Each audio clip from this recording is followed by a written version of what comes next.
Assalamu alaikum, урматтуу жыйындын катышуучулары, урматтуу дин аалымдары. Бүгүнкү жыйыныбызда дин тутуу эркиндиги боюнча мыйзамдын долбоорун талкуулаганы чогулуп олтурабыз. Өзүңүздөр билгендей, бул мыйзамга кошумча түзөтүүлөр киргизилип жатат. Буга чейин урматтуу дин аалымдары менен бир нече жолу чогулушуп пикир алмаштык элек. Дин аалымдарынын сунуштарын дагы кабыл алдык. Алымча кошумчалар болду. Макулдашылган акыркы варианты сиздерге таратылып берилген. Бүгүнкү жыйында дагы бир жолу дыкат карап, электен өткөрүп, жет өлчөп, бир кесип, кеңешип кескен бармагы оорубайт дегендей, анан жогорку кеңешке жиберели деген сунушум бар, мыйзамдын долбоорун. Урматтуу жыйындын катышуучулары, сиздерге сөз берердин алдында ушул мыйзамдын долбоорунун тарыхына азын оолак токтоло кетейин. Мындан 2 ай мурда дин иштери боюнча комиссия бул мыйзам долбооруна кошумчаларды киргизүүнү сунуштаган экен. Ал демилге дароо эле сын пикирлер менен коштолду. Коомчулукта ар кандай ар түрдүү пикирлер айтыла баштады. Чынын айтуу керек, арасында радикалдуу пикирлер да болду.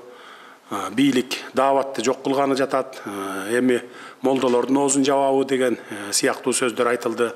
Ушундан улам мен дароо эле бул мыйзамды долбоорун өз колума алып, дин аалымдары менен кеңешүү үчүн жыйындарды өткөрө баштадым. Бир топ жыйындар өттү.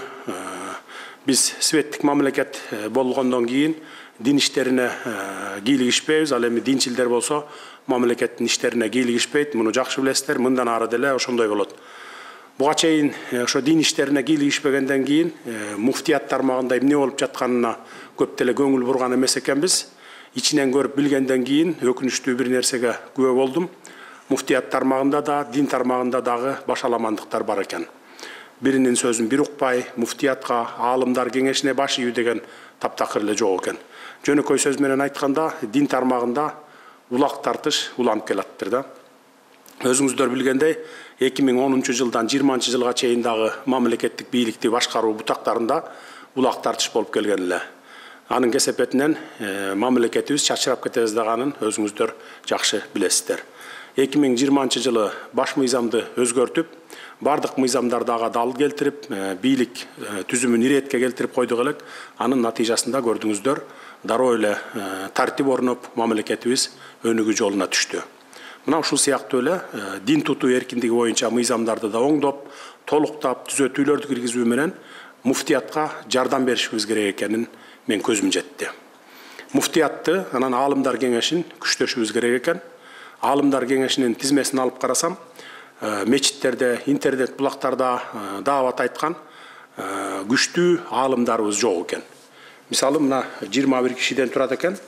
Анын арасында мисалы Максат Токтомушев, Садыбакат Доолов, Нурулло шейх, Абдурахман шейх сыяктуу күчтүү аалымдарыбыз жок экен да.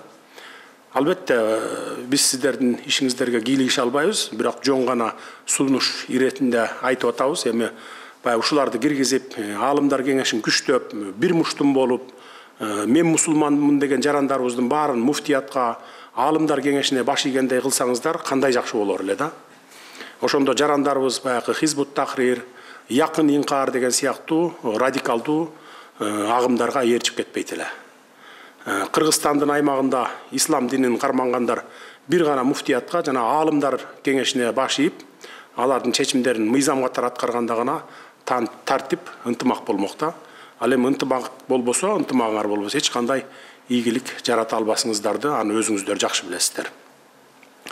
Мамлекет өздөрүн исламчылбыз деп, исламга жаманып алып кээ бир жарандарыбызды радикалдуу багыттарга жетелеп кеткендер менен күрөшүп, аларды камап жатабыз. Бирок бул эми мурдатан эле 30 жылдан бери эле келаткан мамлекеттин иши. Бирок камоо жолу менен мамлекет бул көйгөйдөн арыла албасыбызды, андайлар менен күрөшүүдөн майнап аз болорун байкадым. Ошондуктан муфтиятты күчтөп, аалымдар кеңешине жардам берип, силер аркылуу радикалдарды оң жолго Ханафи мазхабына салса болоруна көзүм жетти. Динге жамынып алып, радикалдуу кадамдарга баргандарды мындан ары мамлекетти аралаштырбай, муфтият менен аалымдар кеңеши тарбиялап, даават айтуу менен оң жолго салышыңар керек экен да.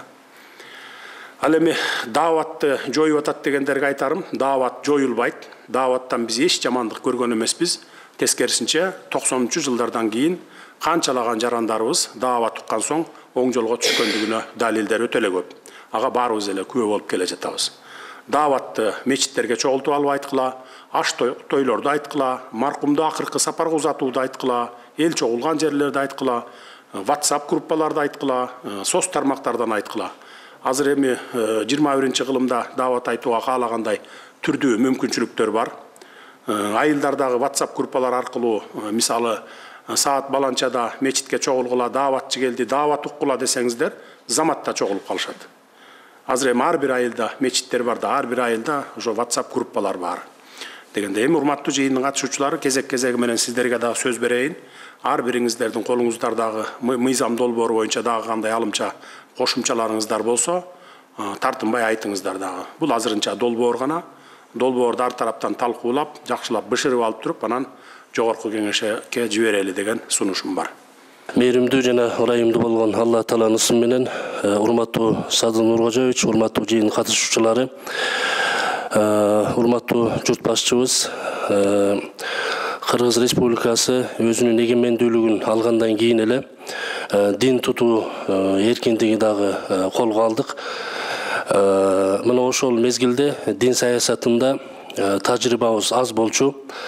Мына бүгүнкү күнгө келип жетип, бүгүнкү күндө ошол дин тутуу эркиндиги жөнүндөгү долбоорду алымдар кеңеши менен талкуулап, муфтият кызматкерлери талкуулап, чындыгында 2008 жылдагы кабыл алынган дин тутуу эркиндиги жоболордун ичиндеги дин жаатындагы сунуш пикирлер алмашуу учурдун талап экендигин көрүп баамдап жеттик.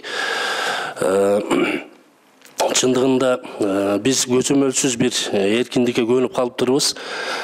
Могул жаңы кабыл алынып жаткан дин тутуу эркиндиги мыйзам долбоорунда көбүн эсе моюн сунууга, тартипке чакыруу, ошол эле мезгилде бир максатта, бир демде динди тутунуу маселеси коюлуптур. Урматтуу Садыр Нуркожоевич, биз сизден Алла ыраазы болсун. Бул долбоор талкууга чыккандан кийин дароо дин алымдарын чакырып, тегерек стөлдүн үстүндө байма-бай жыйындарды өткөрүп бердиңиз. Бунун натыйжасында биз алымдар кеңеши, ошондой эле дин алымдарыбыз, жамааттын башында турган устаттарыбыз болуп, баардыгыбыз биргеликте бүгүнкү күндөгү дин тутуу жөнүндөгү мыйзам долбоорун баардыгыбыз биргеликте, бир тартипте, ынтымакта баардыгыбыз кабыл алдык. Эч кандай сунуш пикирлерибиз дагы жок. Мына биз кечетен бери бул долбоорду кайра талкуулап, жаңы вариантын биз бүгүн баардыгыбыз баш бириктирип, ынтымакта, бир тартипте, бир максатта буйруса баш бириктирип келип отурабыз. Рахмат. Дагы кимдерде сөздөрүңөр бар? Сунуштарыңыз болсо, пикирлериңиздер болсо ачык айтыңыздар. Максат ачы, сиздер сөз. Бисмиллахир-рахманир-рахим. Алхамдулиллах, уссалату уссаламу аля расулиллах. Урматтуу Садыр Нуркожоевич, чакырганыңызга чоң рахмат. Ишиңизге ийгилик. Алла Таалам ооматыңызды берип, бийлигиңизди түптүү куттуу кылсын. Алла Таалам ыраазы болсун. Мен бул жерде тактоо иретинде мына жерде насаатчы деп, мурда үгүтчү деп келдик эле. Ушуга бир кайсы статьянын пунктун айтып койсоңуз. Мына азыркы жаңы мага колума тийген боюнча 3-чү берене 4-чү пунктта. 4-чү подпункт насаатчы. Насаатчы депчи. Ушул жерде ушул акырында мындай деп атат, каттоодон өткөн Кыргыз Республикасынын жараны. Анан бул жерде тактоо иретинде сурагым келип атат да. Бул карапайым жөн эле калк, кичине динди үйрөнөм, намазды үйрөнөм, өзүм кичине оңдойм деп 3 күнгө, 40 күнгө, бир 4 айга ушундай убакыттар чыгат да. Ошолорго тиешелүү же мындай дин алымдары аттуу баштуу үгүт насаат кылып, интернетте ошолорго же жалпысына, эгерде жалпысына эле болуп кала турган болсо, анда биздин жарандарыбыз бул жердеги насаатчынын бир топ немелери бар да, жогорку билим диплому керек, каттоодон өтүш керек. Ушулардын бардыгына кичине мындай карапайым калк кыйналып калбайбы деген бир оюм. Эгерде ага кирбейт дей турган болсо анда проблема жок. Эгерде бардыгы ушу насаатчыга кирет дей турган болсо, анда кичине мындай ыңгайсыраак болуп калабы деген сунушум. Урматтуу Садын Кожоевич, урматтуу алымдар, бул маселе боюнча өткөндө биз алымдар менен дагы бир сыйра отуруп туруп тактап чыкканбыз, үгүтчү болчу буга чейин. Азыр эми насаатчы кылып бул жака киргизилип атат, ошол алынган сунуш пикирлердин натыйжасында. Бул жерде сиз айткандай карапайым калкка тиешеси жок. Бул ошол именно фатва берип, например, YouTube канал, WhatsApp, соц тармактарда өздөрүнчө чыгып алып туруп фатва берген учурлар көбөйүүдө да. Ошолордун ишмердүүлүгүн көзөмөлгө алуу максатында киргизилген берене булчу. Анан могу ылдый тарапта өзүңүз көрүп турасыз, 7-чи подпункт ошол эле ушул эле берененин 7-чи подпунктунда карасаңыз, диний ырым-жырымдарды өткөрүү, коомдо салт катары түптөлгөн диний ырым-жырым жана чогулуштарды кошпогондо. То есть бизде салт болуп калган дин таратуу ыкмалары аларга вообще тиешеси жок бул нерсеничи. Сен тагыраак айтчы мына, мен азыр толук жооп ала алган жокмун. Максат ажы деле ала алган жок окшойт. Мына насаатчы деп. Бул жерде жанагы мыйзамда белгиленген тартипте каттоодон өткөн Кыргыз Республикасынын жараны дейт. Молдолорго тиешелүүбү же жанагы чыгып насаат айтып жүргөндөргө да тиешелүүбү деп сурап атасыз да сиз, туурабы? Мындай бизде жалпы эле кичине дин үйрөнөм деп чыгат да. Кичине таратты үйрөнүп алайын, социалдык, экономикалык, үй бүлөлүк абалдан кыйналган адамдар кичине өзүнүн мешиттерге барып жатып алып насаат айтат. Ошол жерде дарат үйрөнөт, намаз үйрөнөт. Анан кийин Кудайдан коркуш керек экен, ынтымак болушубуз керек экен деп кичине аз-маз чакырат. Ошого да тиешелүү же азыркы мындай аттуу баштуу көрүнгөн фатва бере турган алымдарга эле тиешелүү дейм да. Ошол разница. Термин чоң болуп атат да. Насаатчы деген сөз бул үгүтчү деген сөздөн жогору статусту ээлейт. Насаат деген сөздүн мааниси насаат айтат, акыл айтат, үйрөтөт, билимин таратат. Ага интернеттен массалык маалымат каражаттарынан, мисалы үчүн бүгүнкү күндө сиз, Садыбакка Сажы мына силерде жүрөт. Ошол билими бар адамдар гана элдерге ислам динин жайылтууга акугу бар деп атабыз. Ал эми бардык жарандар жана сиз суроо берген мечитке барса, мечитке барып өлүм житимдерде Куран окуса, жана ресторандарга барганда Куран окутпай, аларды бардык эле барып кимди чакырып келсе ошол окуй берет. Бирок насаал айтып, акыл үйрөтүп, фатва берип, динди жайылткан адамдар билимдүү болуш керек, статусу жогору болуш керек, ошон үчүн насаатты деп жазылчу. Ал эми насаатчыга ошол зеленый свет карточканы муфтият берет. Алар текшерип, бул жарайт, бул жарабайт деп, ошол тартипте отпайсызбы? Бул мыйзам тартипке келтирет деп. Мына тартиптин башаты ушул. Толуктоо иретинде дагы бир маселе бар бул жерде.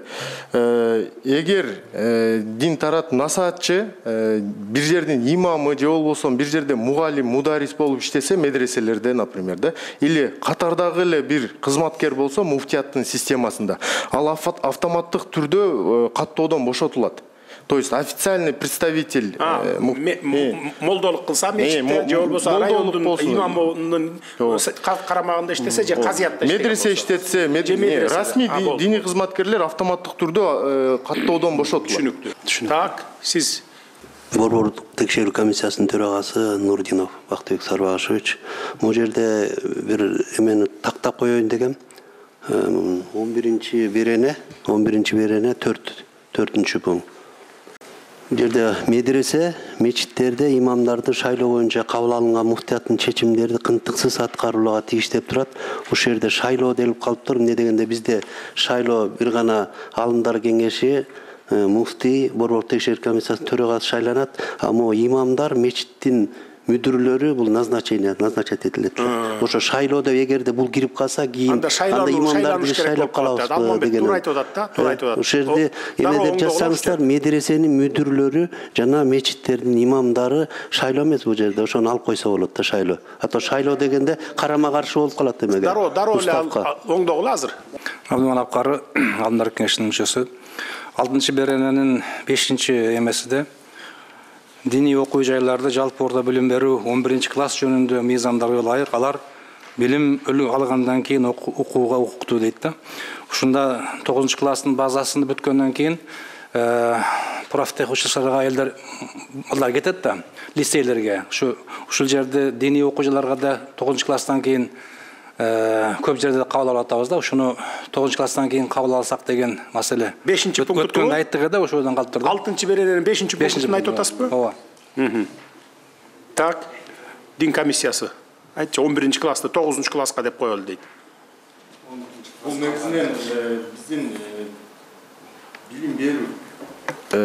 Бул маселе негизинен билим берүү мыйзамында биздин ошол жакта уже камтылып калган да. 11 класстан баштап класс деп айтылып калган да уже. Баягы медресе, анан университет, ислам университеттерине кетет. Анан экинчи жагы бар, бул жерде бала толук калыптанып элек дагы анан негизги биринчи мындай базовый билимдерин, диний билимдерди алып алгандан кийин 11 класстан кийин уже баланын психологический эмеси полностью калыптангандан кийин барса жакшы болот. Базовый билимди алып алгандан кийин анан кете берсе болот деп. Ошондой сунуштун эмеси менен ошондой максатты көздөп 11 класс калган болчу. Ошо билим берүү мыйзамында ушундай барбы 11 класстан кийин? Камтылган уже.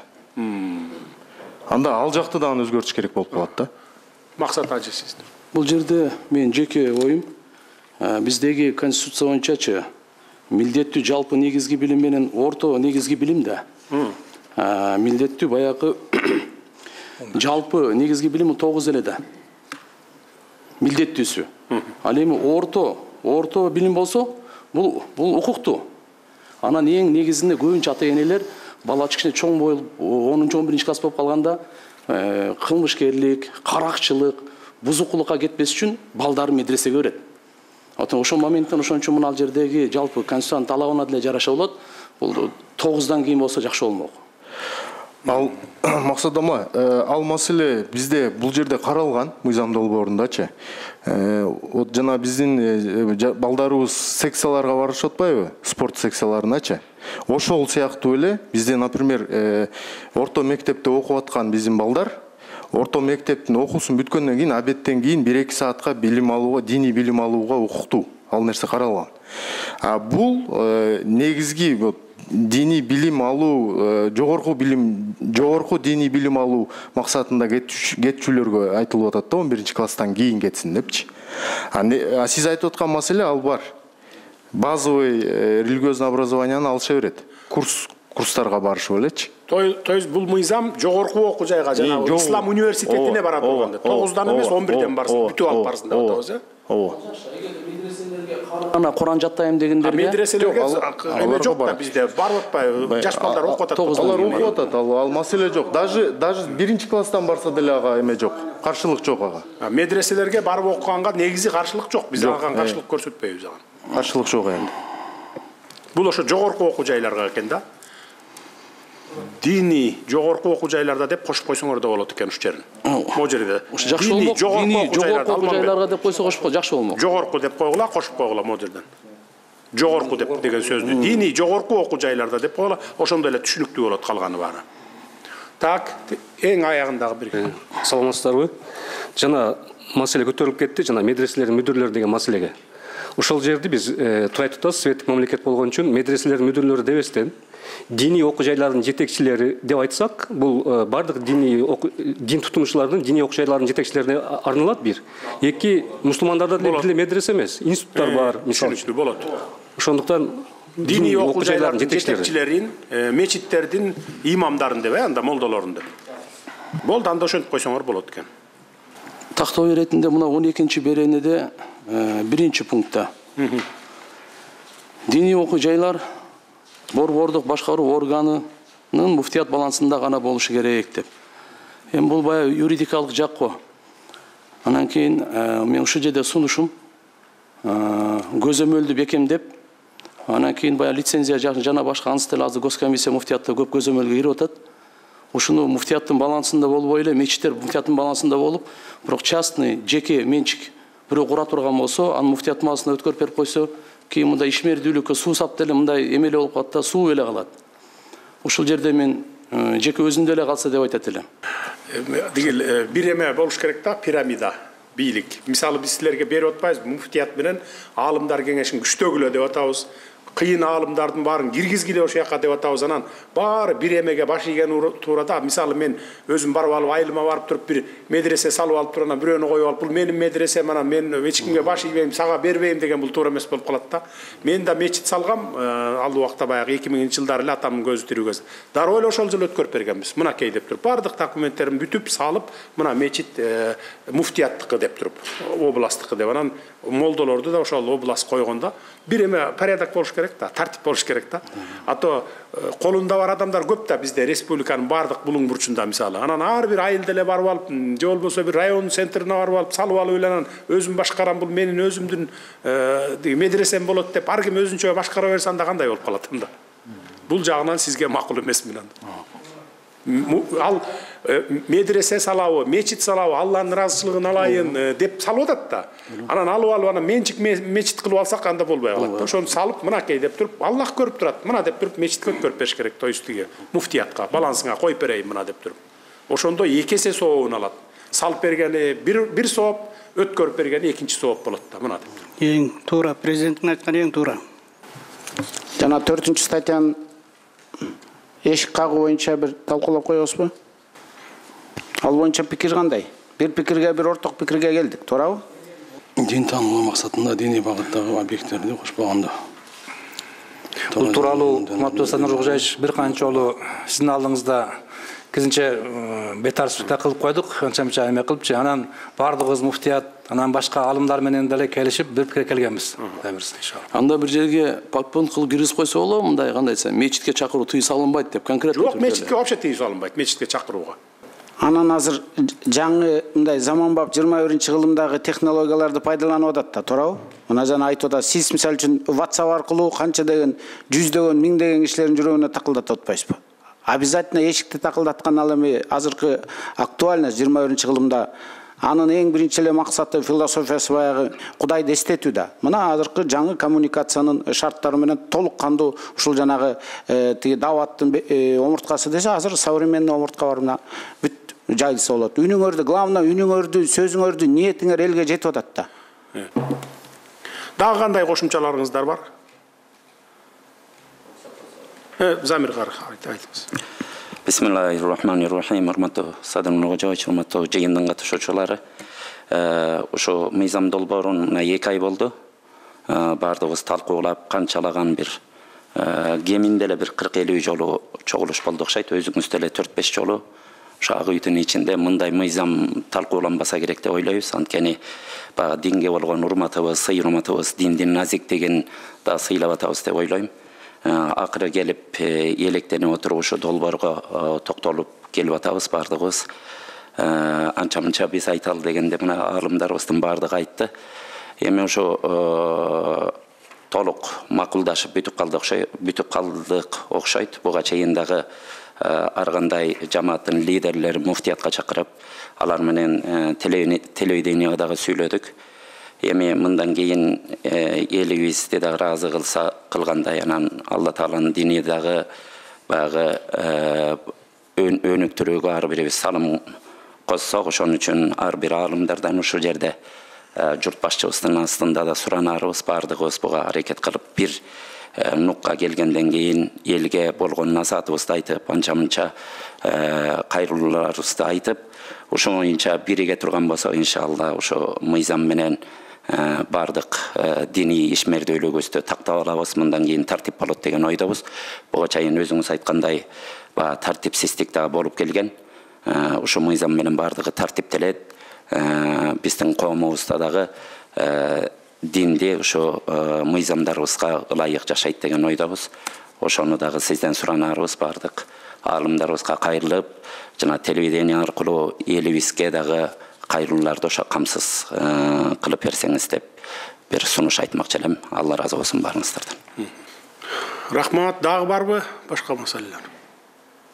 Так, Садыбек Асач сиз. Мээримдүү, ырайымдуу Аллахтын менен баштайм. Урматтуу Садыр Нуркожаевич, урматтуу жыйындын катышуучулары. Мыйзам өтө мыкты. Мен бир нерсени суранып кетет элем. Россия жергесинде жашап жаткан биздин мекендештер тиякта балдары мектепке, бакчага жаштан баргандыгы себептүү кыргыз тилин дээрлик унуткан. Анан атайын кыргыз тилин үйрөнүш үчүн айыл катенесине жөнөтөт экен бияка, жайкы салууда. Анан ошодон пайдаланып суранып атышат да бизден. Ушу жайкы салуудан пайдаланып биз мечитке берсек болобу балдарды жайкы эс алуу учурунда окуу лагерлерине деп. Анан ушул мен көрбөй атам да мына жерде лагерь уюштурулуп калып атат да бизден муфтияттын уруксаты менен жайкы салууда. Анан тияка октайлы десе башында сөз сүйлөнүп өтпөдү. Ар кандай агамдарга кирип балдар кичине кыйналып атышыптыр. Ата-энелерине баш ийбей, кече мен Россияга бардым эле, ошолор талап кылышты. Ошону бир жөнгө сала аласыздарбы? Бизге бир шарт түзүп бере аласыздарбы? Биз эми 3 айда гана ушу бошоп калат экенбиз. Анда дагы эгерде биздин жумушубуздан баягы эмгек эргөөсү болуп калса, ошондо балдар өзүнө барабыз, болбосо жөнөтүп беребиз. Анан балдарыбыз көзөмөлдө болуп, эч кур десе бир ай бою салт сананы, үрп адатты, кааданы, анан кичине бир Куран окуп келип алса, биз үчүн жакшы экен, биз качан кетебиз бул жактан деп ушинтип атышат. Ушул жерде азыр мен лагерь жөнүндө көрбөй атам да. Эртең ошону мыйзамга жазганга туура болобу, болбойбу лагерь? Ал аны мындай өзүбүз эле мындай эле уюштурсак, мыйзамы жок элечи, муфтият уюштурса, мисалы, биз шарттарды түзүп берсек, бунун эч кандай жаманчылыгы болбойт, зыяны болбойт.